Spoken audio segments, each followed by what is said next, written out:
Welcome to the Inspiration North podcast, inspiring stories from inspirational people and how they found their passion, their true north. I'm James Eves. And I'm Michelle Minikin, and this is the Inspiration North podcast.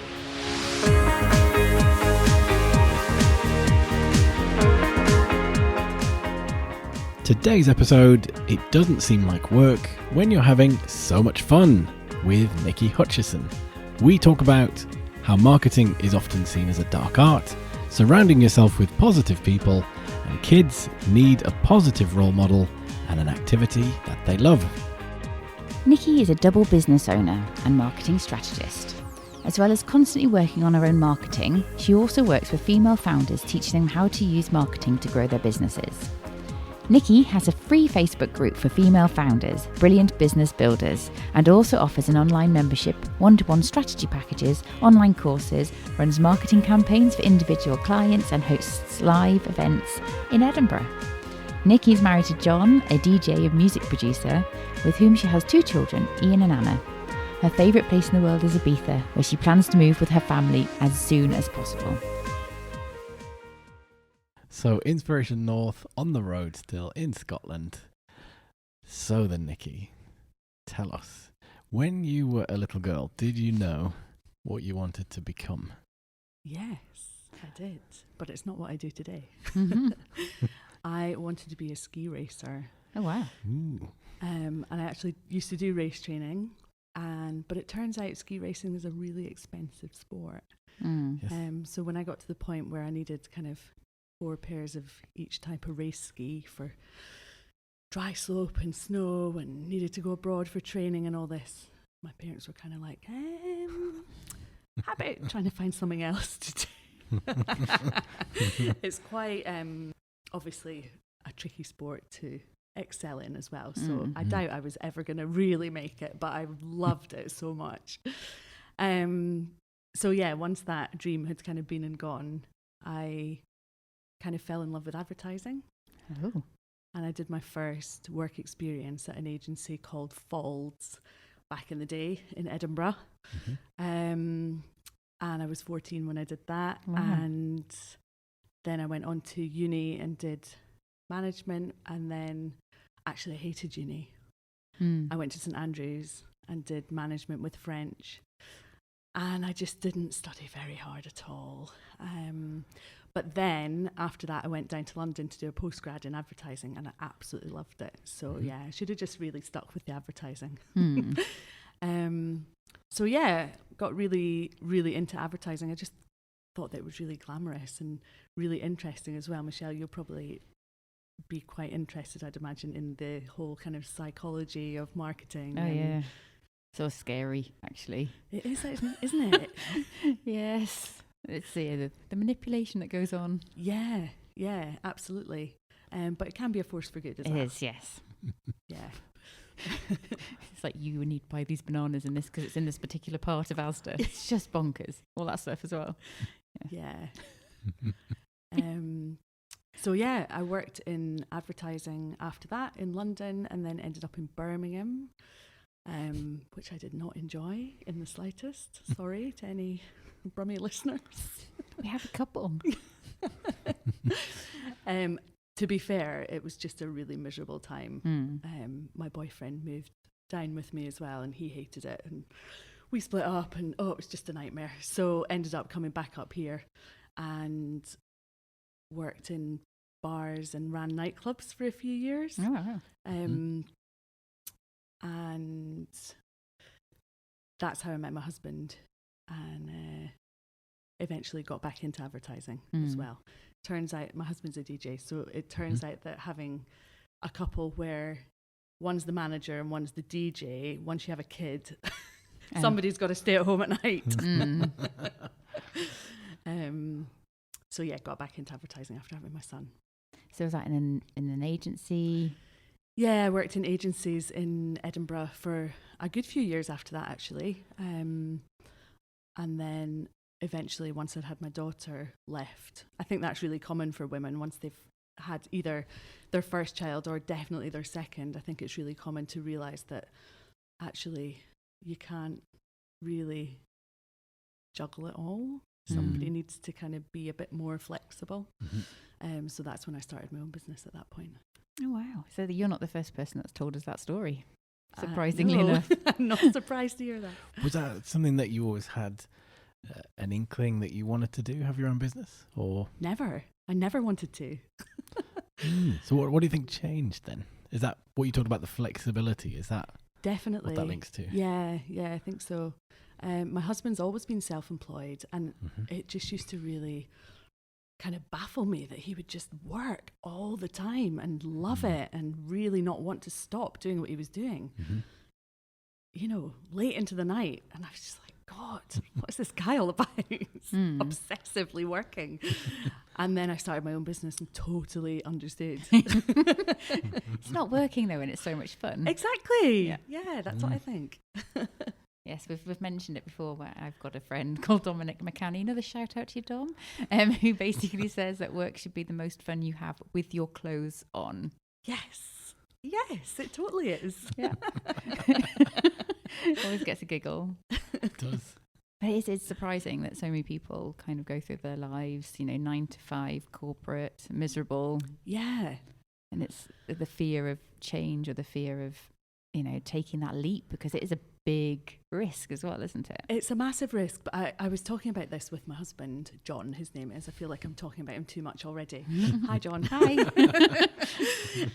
But we were talking about this the other day, and I was saying to him, I can't understand, why does anybody want to have a job? And, why would you work so hard for somebody else? And he was like, hold on a second, you did it for years. And not everybody wants to work as hard as you do when you've got your own business. And fair play to them. It's not easy. So you help businesses though in your... I do. Yeah, so talk to us about your 2 businesses. Yeah, so basically, having worked in ad agencies and had this whole kind of love affair with marketing and advertising, the first business that I set up was not technically marketing related at all. So I actually, before I had my daughter and left agency life, I was really, really, really ill. And I think, James, you were asking about what kind of changed, and it was probably that. I had an ectopic pregnancy, and nobody diagnosed it. I didn't know, so I lost so much blood and was in so much pain. I've never experienced anything like it for such a long time, that I ended up going off work, and I was off for 3 months. And I just lost so much confidence. My boss wasn't great about it. And in my return to work interview, kind of pulled me up on the piece of work that I'd been doing on the day that I was hospitalised. And I said, just to be really clear, are you talking? Because he said, oh, that was substandard, blah, blah, blah. And I said, are you talking about this piece of work that I did on the day that I was hospitalised and nearly died, without being overly dramatic? And he said, yeah, everybody has off days. And I thought, right, I don't think I want to work with you anymore. Sorry, guy, but you suck. But I think advertising's quite old school. It's getting better, but it's really old school. It's all men in the top positions, and it is one of the worst industries for the gender pay gap and all that kind of stuff. And he was just quite old school. And so, yeah, when it came time to go back to work after having my daughter, I thought, well, I'm not going back to work for you. Nope. And what will I do? And I was kind of looking around thinking, right, God, I could never start anything kind of marketing related. I'm just not good enough. That classic kind of, and just having lost that much confidence. So I thought, right, what can I do? And my husband had a friend who was a breakdance teacher. Cool.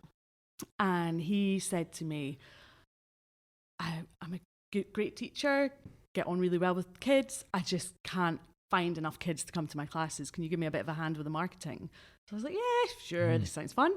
So did that for a while, and realised that I was working like loads of hours every week for nothing. Went, do you want to set this up as a business, or do you want to pay me, or, And he went, well, I haven't really got any money, so should we set it up as a business? So it was all very kind of casual and just flying by the seat of our pants kind of stuff.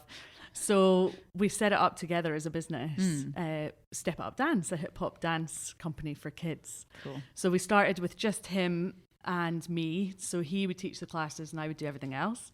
And then we recruited a few freelance teachers. And then he, you know what it's like, first year in business, still not making much money, especially if you're splitting everything in half. So he said, look, we're not really making enough money. And I was like, yeah, and I'm spending loads of hours on this. So he said, or we agreed, I don't remember who said what, but we agreed that he was going to teach and be employed by me for a while. Mm-hmm. So I took over the business and he worked for me for a while.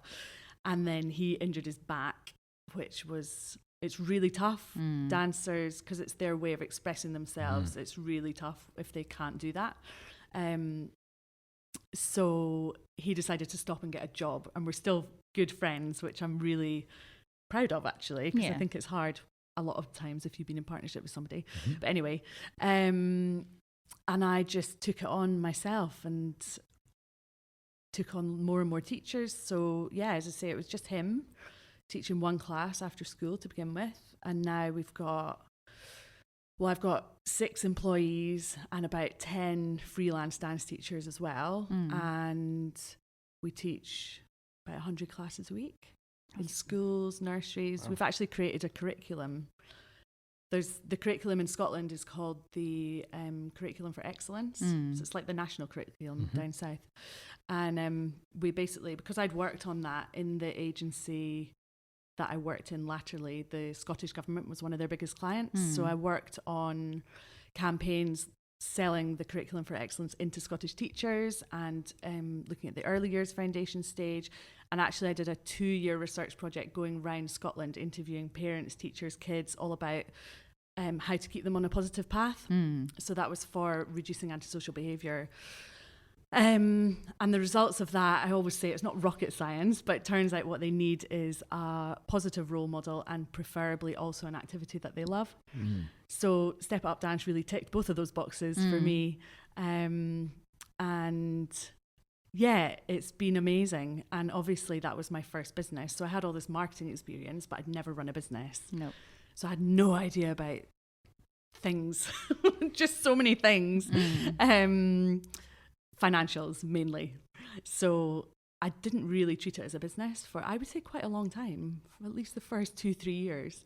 And then at that point I thought, right, I really need to get this, sort this out.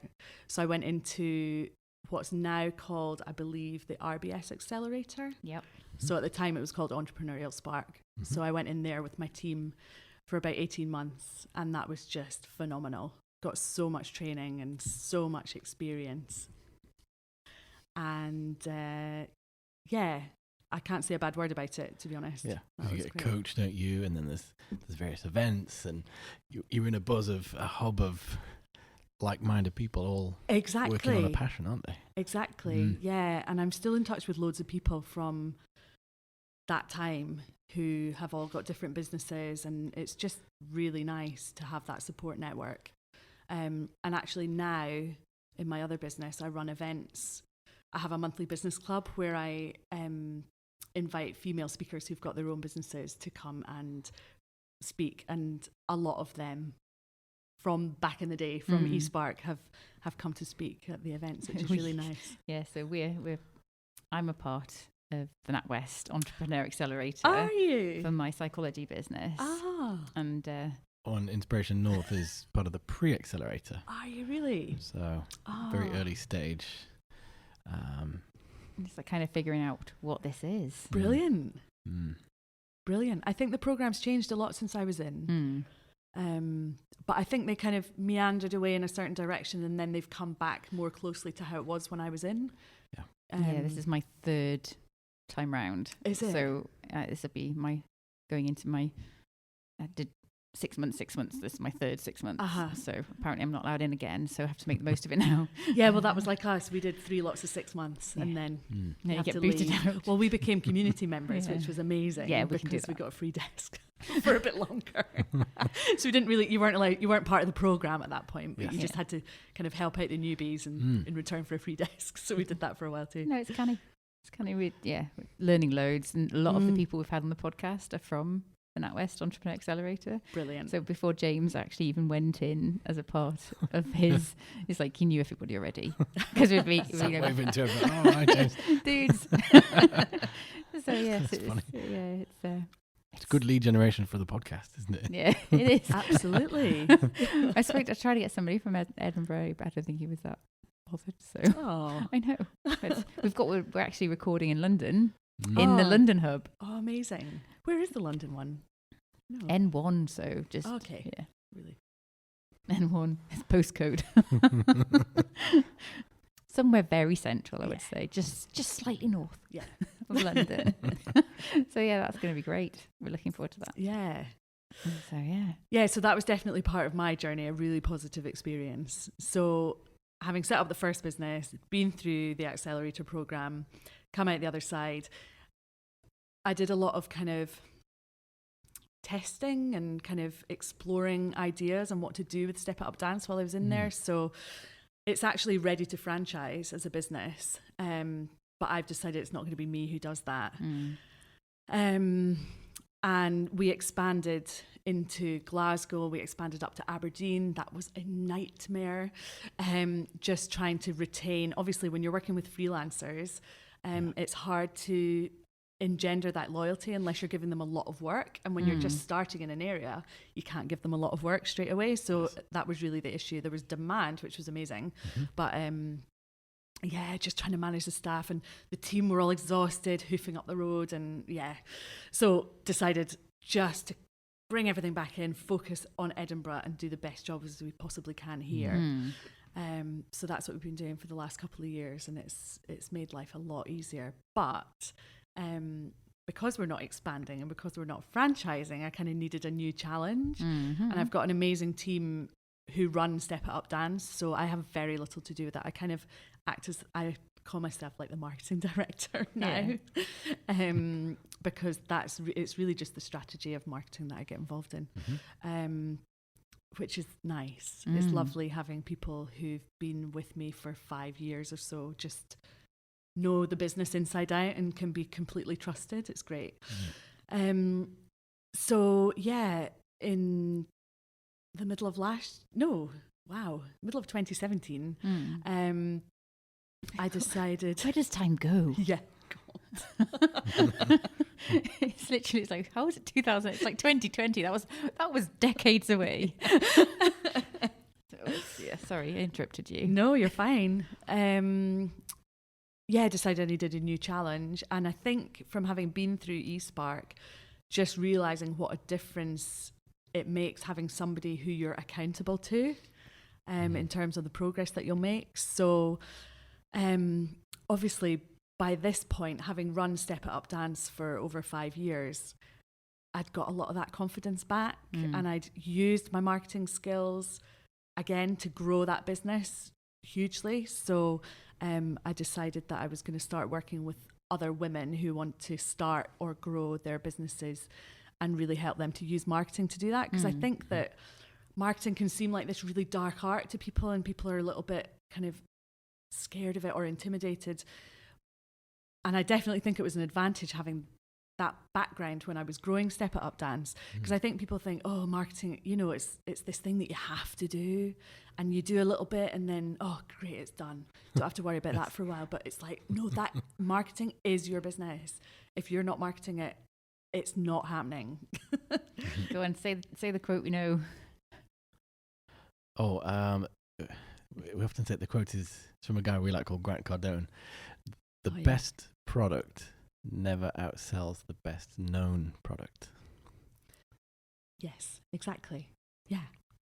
So yeah, we're totally on board. So if people know about you, you can help them. You can help them buy your products. Yeah. If they don't know about you, it doesn't matter if you can turn water into wine, Malbec. Yes. If people don't know about it, they're not going to buy it. Exactly. Exactly. Simple as that, really, isn't it? Yeah. I'm trying to think what the definition used to be at university in my marketing courses. It was marketing was marketing like as well? How to get, well, as part of international business, but it was and French almost and French as well. Yes, there you go. très bien. It was getting products from A to Z. Was it I'm trying to think. I don't know. I did psychology. It's a long time ago. But you're right. It's not. It's like marketing and sales. It's something which is. I'm a bit. I don't think that's me. I'm not very good at it. But then, that's crucial.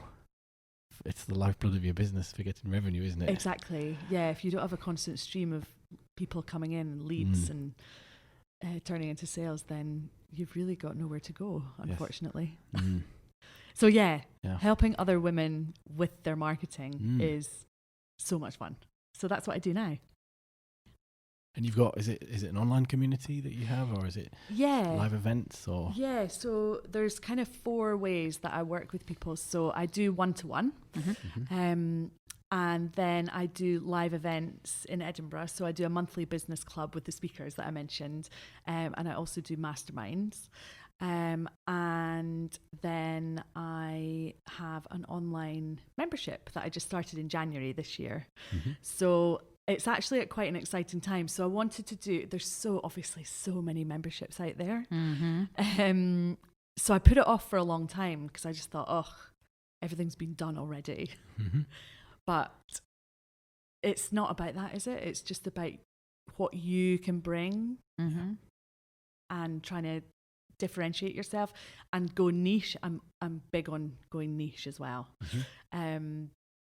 So yeah, I started the membership in January, and I just wanted to start it really small, which is what I've done, so that it's not too intimidating for me as well, because for all that I believe in sales and marketing, I do not want to spend my life jumping from launch to launch to launch and going hard and not getting any sleep for weeks on end and having all these people up to 90 around me. That's just not my style. I'd rather just kind of softly and grow it slowly and organically. So that's what I've done this far. So it's basically a Facebook group at the moment, but I do a few different things. So it's a very active Facebook group. I do an Ask Me Anything thread on a Tuesday for an hour at night, which is mental. People come on and they literally do ask you anything. What are the lottery numbers? Somebody asked me the other day, actually I've got a free community called Brilliant Business Builders, and somebody came in there and said, what's going to be the outcome of Brexit? Oh, Jesus. Nobody knows. Not going to answer that one, sorry. But yeah, I do that, and then I do a weekly Facebook Live training on something to do with marketing or growing your business, and various other accountability threads and all that kind of stuff. So yeah, I've started it that way. And then obviously, Michelle, we met recently at the Andrew and Pete Atomicon. Yeah. And there was a guy there. Did you speak to him from Member Mouse? No. I missed him. I can't remember what his name was, but it's a membership platform, and it just sounds a lot more kind of accessible than some of the other ones. So that's my next step, is to move everything, because I've got a whole load of content and I don't want to leave it on Facebook, because what I always teach people is that that is your rented land, that you do not own anything to do with your Facebook page, group, whatever. Because they could just switch it off. Exactly. At any point. Yep. And that's your stuff gone. Yep. So I do really want to get everything off Facebook soon. I still keep the group, but in terms of the content, and probably looking at Member Mouse. Massive plug there. I know. Not an affiliate. No. So if you're listening, Member Mouse, we want some sort of discount for Niki, please. We'll tag him in it. Or her, I don't know. Or the mouse. Mickey or Minnie, we're not sure. So that's the next thing. But obviously it's really time consuming, all this stuff, isn't it? It is. It is. And you look at the the stuff and the value and the information and the tools that you've created over the years, and it's that kind of, crikey Moses, I've done a lot. Yeah, but it's trying to kind of streamline it all so that it's not just a big massive brain dump. Yeah, I get told from my coaching clients, it's like, Michelle, just don't give us so much stuff. I'm like, but it's so good. It's like, we just don't want all of it at once. Yeah, but that's the number one reason for people leaving memberships, isn't it? Is overwhelm. But although they join, apparently people join memberships for the content and stay for the community. So if you then overload them with too much content, they're just like, oh, I'm off. No, I know. No, Are you part of Atomic as well? I'm not actually. Are you not? No. It's probably quite similar to what you do, though, isn't it? Yeah, well, it's a lot cooler, I think. They're really wacky and out there, aren't they? Oh, yes, Andrew and Pete. We really want them to come on the podcast. Oh. Yeah, we haven't asked them yet, though, so we're just... They're in the States at the moment. Yeah, living the good life in San Diego, so... When this goes out, they'll probably be back in rainy Newcastle by then. No, definitely. But it's really, it's so cool. Yeah, I met them through Janet Murray, actually. Oh. I went down to Newcastle to one of her meetups. I was there. Must have been a different one. Must have been. It was was in a last really year. random coffee shop. Yeah. No, you were not. I was there. I might have not had blonde hair, though. I don't know. And Lisa Bean was there? Yes. There we go. I was sitting in between Andrew and Pete. That's so weird. Small world. Mind blown. Because our last podcast guest, it might not come out in order when we do the podcasting. Okay. Jen Fennick told me, I came up here to see her. She's like, you need to connect with this. Connect with the S concept. It's really good. Oh, that's so nice. And then literally we were walking out of Andrew and Pete and you, Michelle, I'm like, yes. It's like, I know your face. But no, the world of business, I think, is tiny. And yeah. The Northeast is a village, though. It's ridiculous. That's so weird. It seems We've like been in the same place. That's twice really now. bizarre. This is our third attempt. It seems like there's loads happening in Newcastle. Yes. Is that how it feels to you as well? Yes, I think there's a really good PR machine around it as well, the startup community. So Paul Lancaster, one of our previous guests who runs a Newcastle Startup Week, he's doing a really good job of sort of creating that startup buzz. And almost I look around and go, well, you're really miserable in your job. Yep. Do something about it. It's so painful. And there's so many avenues of support as well. Mm-hmm. The NatWest stuff, there's other, incubators and business support startup things that councils are doing, but there's lots going on. I think we've got really good internet, or something to do with that as well. Oh, really? Yeah. And when you say we've got the best internet in the UK, I'm like, have we? Not in the old estate that I used to live on, but we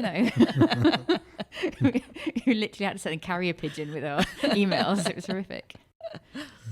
But yeah, it is. It's a good place. We love it. So. Yeah. And it's so close to Scotland. I know. It's great. I know. I love a wee excuse to pop down. Yeah, we were talking to two policemen randomly the other night, and they were like, I said, we're going to Edinburgh next week. Oh, that's miles away. I'm like, it's not. It's really not. Yeah, one was from Essex, the other one was from Wales. Okay. So yeah. Okay. Yeah. Compared to where they live, yes, it's miles away, but it's like, no, it's easier to get to Edinburgh than it is to Leeds, pretty much, One of my team was running first aid for our teachers in the office the other week, and it was on a Sunday morning, and she phoned me in a flap, going, "Oh, I've forgotten the alarm code," and I was like, "Here it is," and anyway, she phoned me back. She was like, "It's not working." The alarm's going off in the background. Anyway, got her through it, and she phoned me back afterwards. I said, "Oh, did everything go okay? Did the first aid go okay?" She went, "Yeah, you'll never guess what though. These policemen came in when the alarm was going off. They came in. I was so stressed. I thought I was going to be arrested." She said, "But all they said was, 'Oh yeah.'" And obviously they had all the first aid stuff flying out. They went, "Oh yeah, I can see what's happened here. 6 dead bodies." Oh, I must have caught them on a good day. Yeah. So she wasn't arrested then? She wasn't, no. Goodness. No, it's brilliant. So what is kind of your sort of number one piece of advice for people setting up in business? Surround yourself with positive people. I think I can't bear, I've just got no patience for kind of doom and gloom. And I think it's really common when you say, I've got a really supportive family, and obviously my husband's been self-employed for years, so he's really supportive. But I think it is really common for people to find that if they say, oh, this is my new business, it's like, or I'm thinking of leaving my job. Oh, that's a bit risky. So yeah, don't listen to the naysayers. If you are determined that this is what you want to do, then don't let anything stop you. I think the biggest mistakes that I've made during business have been when I haven't listened to my gut. So really getting to know yourself and tuning into your gut and your intuition will serve you well as well. Oh, that was really deep, That's really wasn't it? deep. Love it. That might be the title. Yeah. It's very good advice. It's in like reflection mode. It's like, I know I should come up with a question here. I'm filling in while I reflect on that really deep and powerful. It's like almost a mic Statement. drop and you're off, you know. That's my one piece of advice. I'm done now. My work is done. And that's, you're so right. I mean, it reminded me of a meme of like, it's Facebook and it's, I've just set up my new business, and it's like 3 likes, 1 comment. And then the alternative is, I've just started a new job at such and such a company. It's like 86 likes, 45 comments. And it's strange because the job is what's seen as, oh, well, that's what you're supposed to do. Whereas when you go against the grain until you're actually, almost like until you're successful, you don't seem to get the same sort of following and liking. And I don't know if it's because, do people not get that? Is it too different to what they do? I don't know. I was thinking about that the other day because I was on LinkedIn and somebody popped up as having a new job and it was at a really cool company. I was like, wow, that's really impressive. And I thought, hang on. Hang on. That might be a cool company, but they're still working for somebody else. So yeah, I think there is that disconnect in kind of, even when you're in it. Yeah, we should big each other up more when we're doing our own thing, because it's bloody hard. Oh, sorry. No, it's fine. We had all sorts of swear words on the last one, so this one's fine. Bloody's grand. It's like, why aren't we supporting each other more? Yeah. I think my one biggest regret in terms of my career is waiting so long to set up on my own, because it was something I always wanted to do. My first proper psychology job was working in a 2-man organizational psychology business. It was me and the boss, and it was kind of, at the time, sort of early 2000s, where companies just had loads of money to throw at assessment, and they actually understood the value of it. And I think over the years, it's just got quicker and quicker and quicker, and it's easier to replace a human. With the recession, it's like, oh, well, there's like 7 humans, we'll just have that one, and we'll just eeny, meeny, miny, moe. Was a kind of almost, which is bonkers. But he kind of, taught me. He sent me on a bookkeeping course, and I used to be able to do his VAT returns and all that sort of stuff, as I learned straight out of university. And I was like, I sort of waited the best part 20 years to use it. It's bonkers. So handy that you did have that, though. Yeah, I have an accountant as well now, so I don't even do it myself. Yeah, that's the first thing I outsourced. I know, it's like, buddy. But having said that, I have to caveat that it is really important to know your numbers, even if you're not doing them. That's an Enspark saying, isn't it? Yeah, totally. But it's so true. That's what changed my whole business around, was getting to know those numbers. And that's the thing I get me most accountable for. She's always my coach is, what's the thing that scares you the most? Like, the numbers. She's like, right, we'll pick on you about the numbers for the next 6 months. I'm like, oh man alive. Yeah, it's hard, but it's worth it. But yeah, I don't know if it gets any easier. It's hard. The startup phase is really hard, but it's really exciting. You have so much energy, and it doesn't matter if you're up to 1 a.m. You're still going to be up buzzing again at 6 to get started again, and then you get a bit kind of worn down by it all. Well, certainly I did for a while. I mean, it's 7 years I've had my first business, and then you get that something else happens. You come up with a great idea, or somebody new joins the team, and it gets you going again, and then. You do constantly have to work on your own kind of mindset and that side. I guess you're all about that, really, aren't you? Well, yeah, but psychologists, it's that kind of, the cobbler's children have no shoes. That's one of my favourite expressions, cobbler's bairns. Never have any shoes. No. So yes, we know what we're talking about. It's always interesting as humans. We always know what the right thing is, but we totally ignore our gut. Going back to that again, it's like, yeah, we should have done that. It's like, well, learnt that lesson. It's bonkers. So if you could go back to 18-year-old Niki, what advice would you give her? Stop going out clubbing so much and study a bit harder. Sounds really dull, but I went to St Andrews. There's no nightclubs in St Andrews, and I was a massive clubber. Oh, really? So I used to come home to Edinburgh every weekend and go out with my pals. Really? Yeah. It's like, no, I'm not enjoying this university lark. Yeah. It's so weird. At Sunderland, we had our own nightclub. In the uni? Yeah. Oh, yeah. Yeah. So you picked the right place. I did, yes. I started clubbing early and didn't do very well in my A-levels, and we had a club. Yeah, so I probably would have studied a bit harder at uni. Although my favourite year was my postgrad, and I did well at that, so that was fine. Yeah. It's like, now all this stuff, it can be applied. Yeah, exactly. Why a degree is so theoretical as well? That was kind of the psychology degree was just like snooze. Yeah. You can't see that, listeners. I pretended to fall asleep. I actually applied to do psychology with French at St Andrews and got in, and then I went up to see the psychology tutor and find out, I think in my gut I knew it wasn't for me, so I went up and to find out a bit more and found out it was all about neuropsychology in first year and thought, not a chance am I passing that. Biology. Yeah, I was rubbish at science. Well, I think because psychology is so theoretical and this person said this person said that, and there was no real answers, I think I really clung to the neuro stuff because there was like evidence and it's like right and wrong, black and white. It's like great. Yeah. So until I did my masters, it was like, I can't use any of this stuff. Yeah. So switched to management. That was much easier, I think. Definitely. Anything you want to add? So the best ways to kind of connect with me, I guess, are I have a free Facebook group called Brilliant Business Builders, and that is full of determined, ambitious female founders, all supporting each other. It's lovely.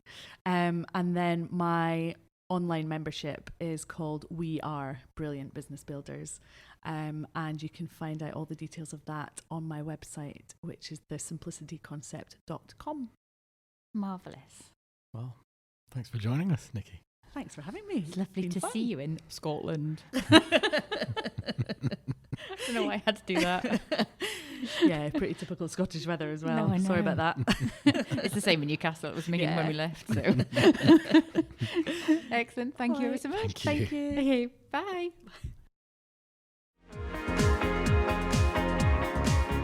Thanks everyone for listening. Check out all the show notes at inspirationnorth.com. Join us again for the next episode when we'll be chatting to another inspirational person. If you like this, subscribe and tell your friends. If you didn't like this, subscribe anyway and tell everybody.